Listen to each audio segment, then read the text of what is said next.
zombies, ghouls, ghasts. What more can really be said about the living dead? Zombies have been a staple in horror for about as long as horror has been a thing. Slow moving and a bit clumsy, also this one's kind of fat. It seems unlikely how terrifying these creatures truly are. You can outrun them, you can outsmart them. The true terror comes in how they never seem to relent. Wherever you go, they seem to always find it. If you put up a door, they knock it down. Zombie imagery has come a long way, and we can thank just about everything we know about them on one film, Night of the Living Dead. This movie put the zombies we know and love directly into the spotlight. All of the essential behaviors we've come to expect from every zombie movie since then all started here. The shamble, the hunger, that guy's actually on fire. I mean, it's even got Buddy Holly fighting Jordan Peterson in a graveyard.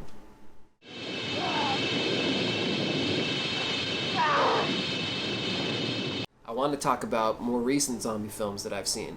Most of these are just teenagers getting killed in the woods. Or some kind of super mega virus that makes life harder for everybody by killing teenagers in the woods.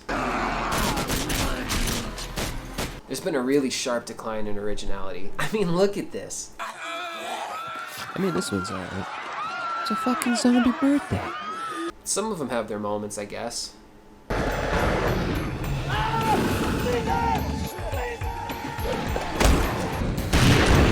There's a really fine line between action, suspense, horror, and a little bit of comedy that when walked across perfectly produces instant classics.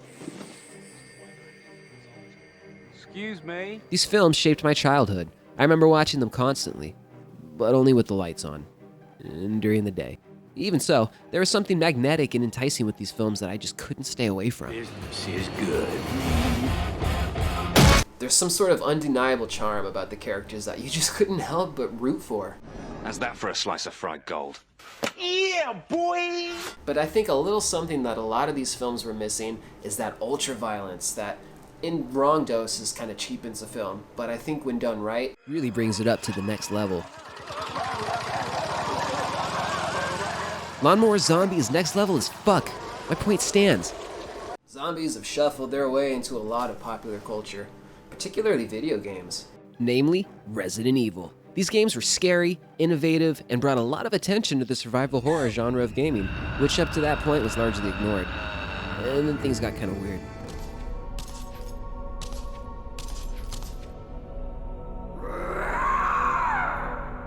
You know, right? These games were so popular, they produced a movie spin-off series. It's really bad. I'm gonna get your feet. Are you shopping? Oh, I'm gonna get you anyway. Surprise. Yeah, there's been more recent zombie games, but aside from the fact they have zombies in them, there's not a whole lot going on. So I guess I was dropped off here. Seems temperate. I found a hat. I'm here to talk about my favorite zombie film of all time. One of the most iconic zombie flicks that has ever been created. I'm talking about Return of the Living Dead. Released on August 16th, 1985, this film is a Virgo, custodial, and brave. This movie had it all. I'm talking punks, weasel vaping, zombies, crazy teenagers, more zombies. The movie was well received at the time of its release, and has since gone on to cement itself as a cult classic gem with a ravenous fanbase. The film had humble beginnings as a novel by the same name, written by John Russo. Russo worked with George A. Romero on their breakout success, Night of the Living Dead, but parted ways shortly after.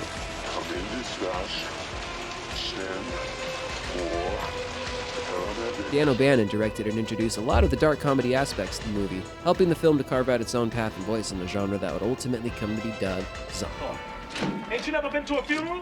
I never knew nobody that died. The movie starts with one of our heroes, Freddy, learning that all skeletons come from India. Where do you get all these skeletons from? Oh, they come from India. India? International treaty. All skeletons come from India. Yeah, I guess the rest of us are propped up by fluid sacks. Anyway, we get introduced to the rest of the cast, which is this big crew of punks, except for this one really generically nerdy guy from like every 80s stereotype nerd you could possibly think of.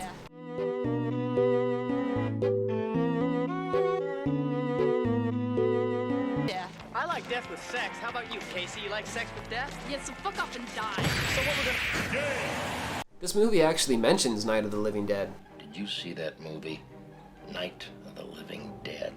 And goes on to explain how it was based on real events. Did you know that movie was based on a true case? Most directors leave a subtle nod or two towards the movies that inspired them, but this scene is unique in that we get told directly the influences that inspired the film we're watching. I mean, they showed zombies taking over the world. Respect.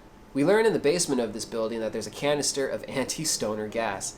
It was developed by the army and meant to be sprayed on marijuana plants to kill anything that smokes it. What chemical?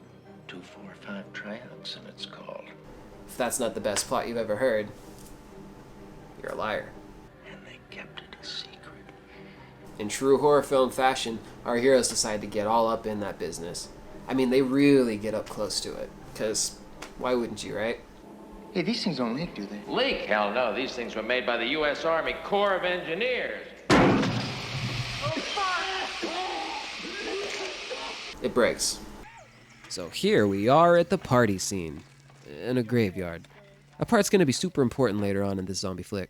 In this graveyard, fucking zombies. One of these punks, Trash, what a nickname, decides that she's gonna reveal exactly how she dies in some of the most obvious foreshadowing I've ever heard in a movie. The worst way would be for a bunch of old men to get around me and start biting and eating me alive.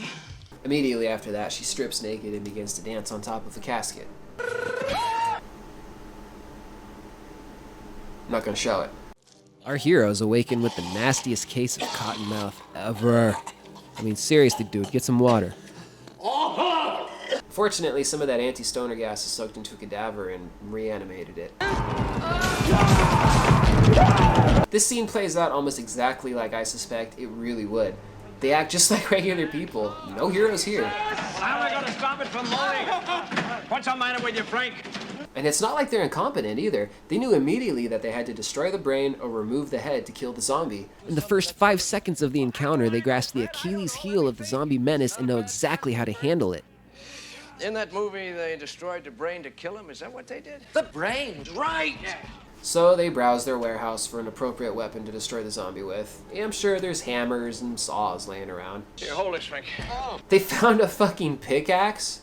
I'm a Freddy on this one.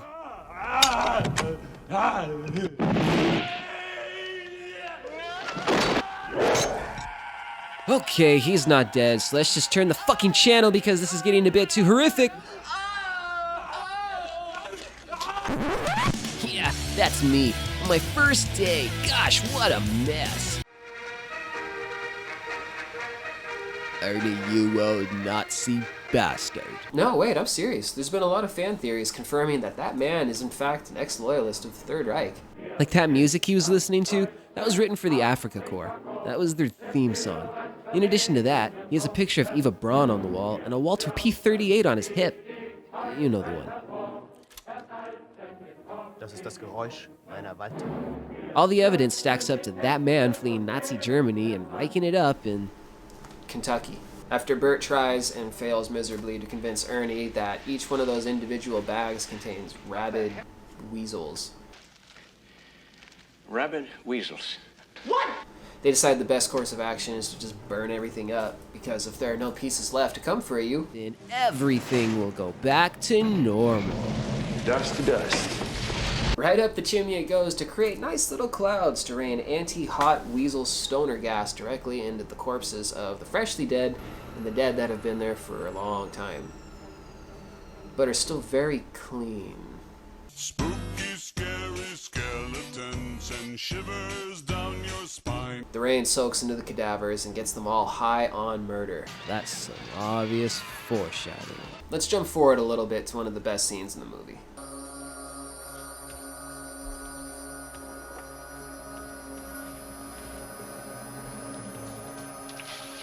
Who's there? The gross, the iconic, the horrifying Tarman. This is the moment that sets the movie apart. You just don't see this kind of stuff anymore. If anybody remembered anything from Return of the Living Dead, it was the Tarman. Brains. This scene is important for several different reasons. We learn that the dead can be reanimated after an ungodly amount of time.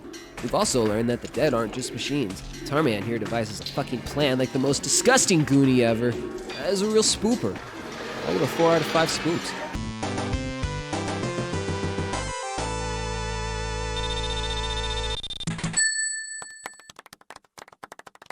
Unfortunately, Suicide here dies, forever damning his name to irony.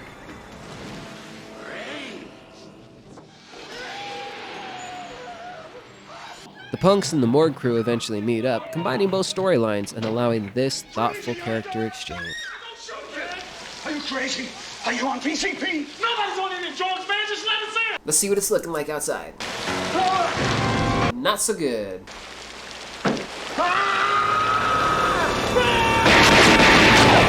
Honestly, they both sound surprised. How would you feel if someone took a shot at you while you were tearing into some jerky? Ernie gets back inside and tries to recount what he just saw out there because how could you?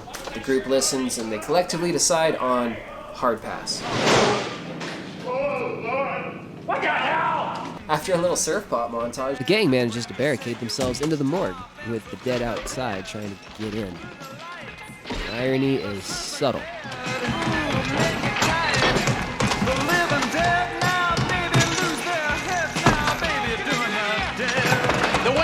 Chapel! He's really getting in there. Gross.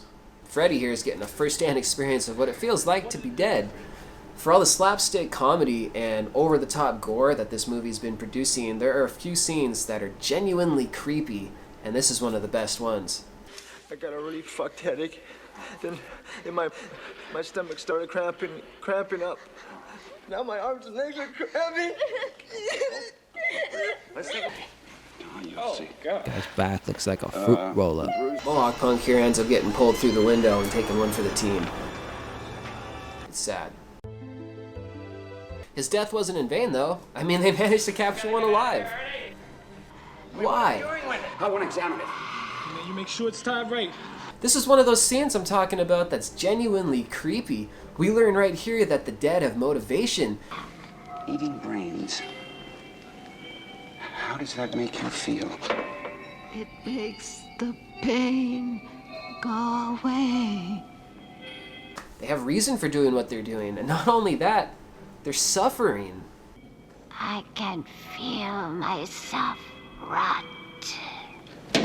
In a way, we can kind of sympathize with the dead, except for this one. She's having a good time. Hey, let's go see how Freddy's doing. You okay? You okay there, Freddy? Oh shit, here comes Frank. He's gonna wreck some shit. You guys better look out. He's just leaving. All right.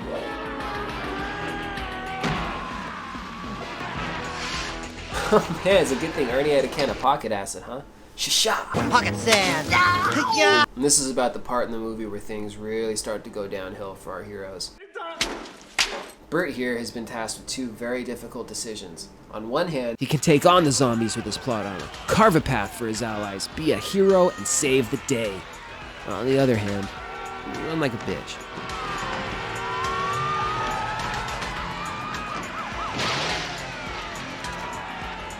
If you'd like Bert to go full Ash Williams on the zombie horde and save the day, text 555-BRAINS.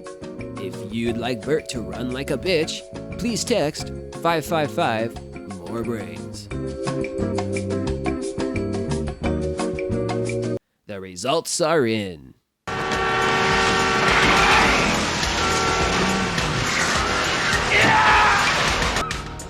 Looks like they're handling Bert's decision fine.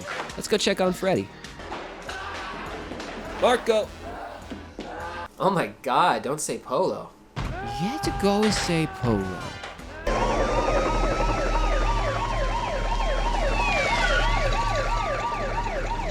This is exactly what I'm talking about. How do you fight against a creature that is able to think, set traps, and is virtually indestructible? Zombies in modern horror films are more like locusts. They just travel from place to place and devour everything in their path. But these ones, they're just different. And I know you're here because I can smell your brains. I mean, put yourself in her shoes. That's fucking disturbing. I think I'd rather take my chances in a Resident Evil movie. Oh, so dumb.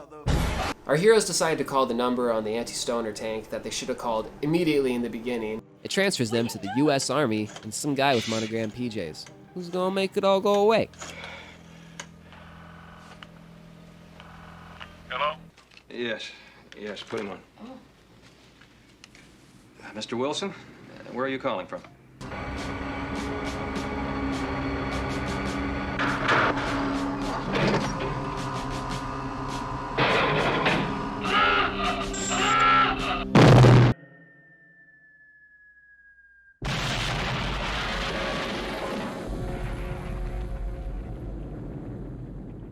So there you have it, folks. A fitting end to an incredibly tragic story.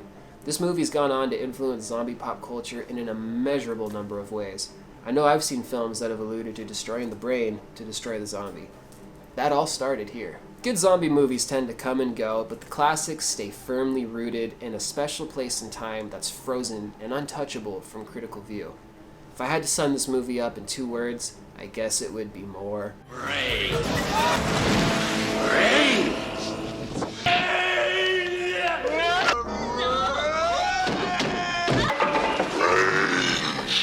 It's worth noting that this movie's gone on to produce a lot of sequels, and none of them are worth watching, but it goes to show that this first one perfectly nailed that zombie dynamic. The horror, the comedy, the gore, the suspense, and it's all there wrapped up in a perfect bloody package, frozen in time.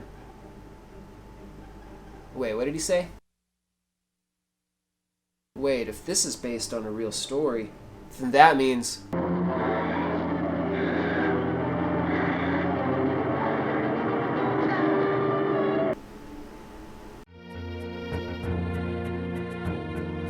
Hey, thanks for watching my first episode. If you enjoyed it, don't forget to like and subscribe.